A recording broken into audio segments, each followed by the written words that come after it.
What's up, guys? My name is Brian, and I'd like to thank you for checking out Young Local. Today I've got a crazy topic to talk about, and it's crazy because it hasn't been talked about, and it's something that started decades ago. So it really kind of brings together the idea of how Fox News came to be. It brings in the idea that the United States really started changing beginning with Richard Nixon's presidency, and it really starts to show that maybe our media, and not just our media, but an entire party could be compromised. So I'd like to get into this first and foremost with facts. So everything that I talk about, I'm going to number them 1 through, as many as I have here. And every link for those details is going to be in the description. So I encourage you, I'm not going to talk about it as much as I want to, because that would take forever. But I would definitely like to start a conversation, and I would like you to do some additional research. Tell your friends, tell your family, tell everyone about these things, because when I found out about it, I was pretty mind blown. So we're going to start off with a little bit of history, mainly because that's kind of how I got down this path. It really started looking into the Richard Nixon presidency. Obviously, I've been looking into that because we currently have a president that may be impeached and may pardon people or may be pardoned for his offenses. So it's becoming relevant. The Nixon presidency is pretty much the closest thing that we have to any kind of precedent that has been set in the United States of America. So really what it begins with is Richard Nixon's presidency. Obviously, we know he did commit a crime, and he had a couple of different options.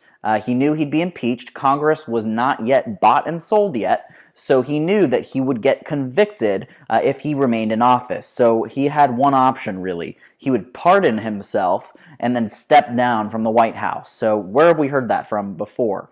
We've definitely heard Trump announce via Twitter, hey, I can pardon myself. It's totally legal for me to do that. First of all, I just want to point out that's not what an innocent person, much less a president of the United States, that's not what they say. That's not what they tweet. So that's one thing, and obviously I'm getting a little sidetracked here already, but the Richard Nixon president obviously ended with crimes. Richard Nixon ended up making a deal with his vice president Ford, to pardon him after he stepped down. So I just want to repeat that. The vice president of the president of the United States pardoned the president when he resigned. So that would be the equivalent of Donald Trump resigning and Mike Pence stepping up and pardoning Donald Trump. We have prior precedent that has happened before, and it was not challenged. So we know that this could happen again, and it's very troubling to me because it enters an area where it essentially puts the president above the law. If the president can commit any crime, step down and get pardoned by the person that he installed as his running mate, or as someone who filled in for the other vice president, in Richard Nixon's case. Richard Nixon's original vice president resigned because of tax evasion. And then, of course, we had Ford come in, and, he took over for Richard Nixon when he resigned. Then he claimed he needed to pardon him to bring the country together because the country was so divided. Well, guess what, guys? The country is so divided once again on this, but mostly due to misinformation. Where does that information come from? I mean, we've got a handful of media networks, but those media networks are owned by parent companies that own each other and that own so many companies that they have so much power. And the people that are running those parent companies are billionaires. So we're sitting here like little pawns watching this media, and as we do that, we are being manipulated to be divided against each other. So at the end of the day, I think you might find that Americans can agree on a lot more than what divides us, but I guess we'll kind of have to see how this plays out. So that's kind of the introduction into this. I want to get into some facts now about particularly Fox News, how that came to be, where that began, and kind of the troubled path and the troubled coincidences that I see with this situation. So first of all, I just want to point out that I think it's impossible that everything I'm about to talk about is a coincidence. It physically cannot be a coincidence. This is everybody knows everyone. This is a tight circle of people. I don't believe in a coincidence in this situation. So first and foremost, you got to know who Roger Ailes is. He was a former executive of Fox News. He was the CEO and chairman of Fox News until he resigned in 2016, and he began his role as CEO in 1996. So he was on the job for a really long time and resigned in 2016 due to sexual allegations against him. In addition to that, he died in 2017 due to bleeding in the brain, I believe. Anyway, let's just go ahead and start with number one. Roger Ailes happened to be the top advisor, the top media advisor of the Richard Nixon presidency. So he was Richard Nixon's top aide. So that's troubling. Number two, after Nixon resigned, Ford pardoned Nixon in 1974, that same year, Roger Ailes joined Television News Incorporated, a new right-wing TV network with more than a hint of what was to come with Fox News. Number three, Ailes helped re-elect President Ronald Reagan in 1984. He was a top advisor to Ronald Reagan. Number four, Ailes advised Reagan to repeal the Fairness Doctrine, which in 1987 he did.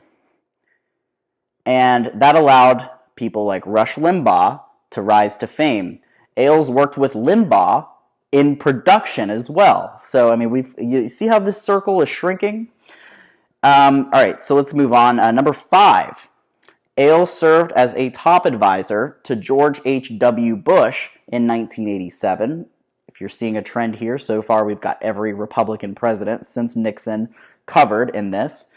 He also Ailes served as a top advisor to Rudy Giuliani, which is Trump's current, I like to call him the publicity attorney because he's not really spitting legal jargon. He's just saying the truth is not the truth, and it's crazy that that's even allowed on TV. But fairness doctrine, right? So we don't have that anymore, thanks to Ronald Reagan, and we can also owe that thank you to Roger Ailes, who likely persuaded him and got him to do it and told him how to do it. All right? So he served as an advisor for Rudy Giuliani during his mayoral run in 1994, and he's currently Trump's attorney. Number seven, we've got days after the 9/11 attacks, days after, Roger Ailes advised George W. Bush on what to say to the public. Now, if you've done research into the 9/11 date and the whole situation that went down that day, the terrorist attack that went down that day, you know that there's a whole lot more that we don't know than what we know. And the fact of the matter is, it does seem a little bit sketchy that we don't have all the facts. But it does say something that Ailes advised yet another Republican president, and in this case, days after 9/11, when Bush needed to say something to the public. So Roger Ailes also, the significant portion of that is he refused to release a copy of the memo that he sent to that then president, George W. Bush. Number eight, Roger Ailes was chairman and CEO of Fox News from 1996 until he resigned in 2016, like I said. Number nine, in 2016, the 2016 presidential election, he served as a top advisor to Donald Trump, where he assisted him with debate preparation. So that's absolutely crazy. We've got the latest Republican president and the current president of the United States. Roger Ailes has worked with every single Republican president since Richard Nixon, including Richard Nixon and including Donald Trump. Okay? So the parallels between Donald Trump and Nixon are very, very close and very similar. So the fact that we've got now people that have actually worked in both administrations or in both campaigns is pretty crazy to me. And number 10, I did say that already, but he's connected to every Republican president since Nixon, and he died in 2017. What this says to me is there's still a lot that we don't know. There's so much that we don't know. But what we know is that Roger Ailes was not coincidentally an advisor in every Republican presidency since Nixon. We know that that was probably intentional.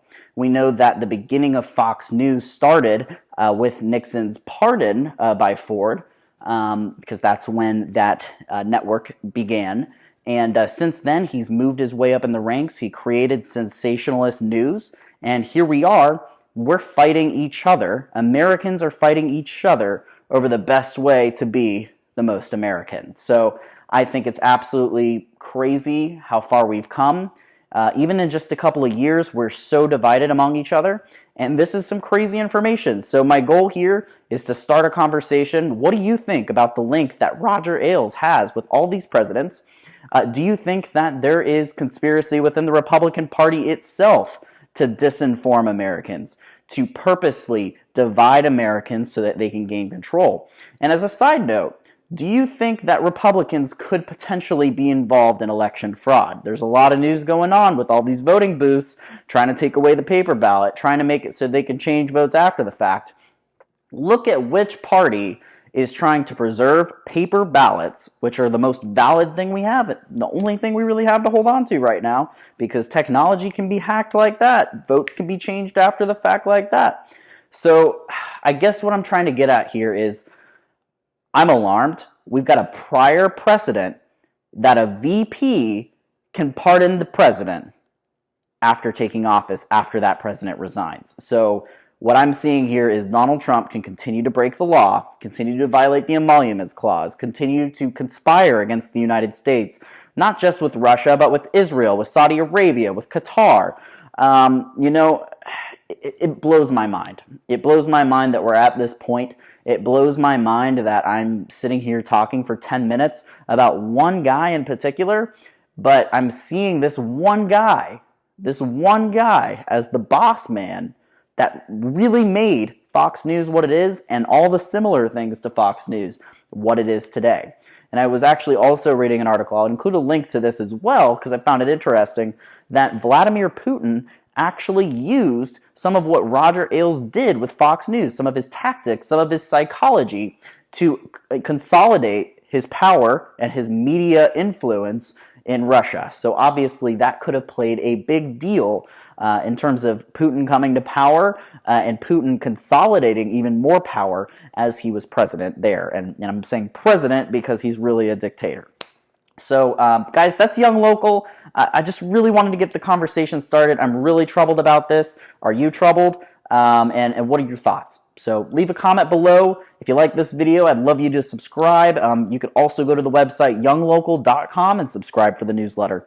Thanks for watching, guys. I'll see you in the next video.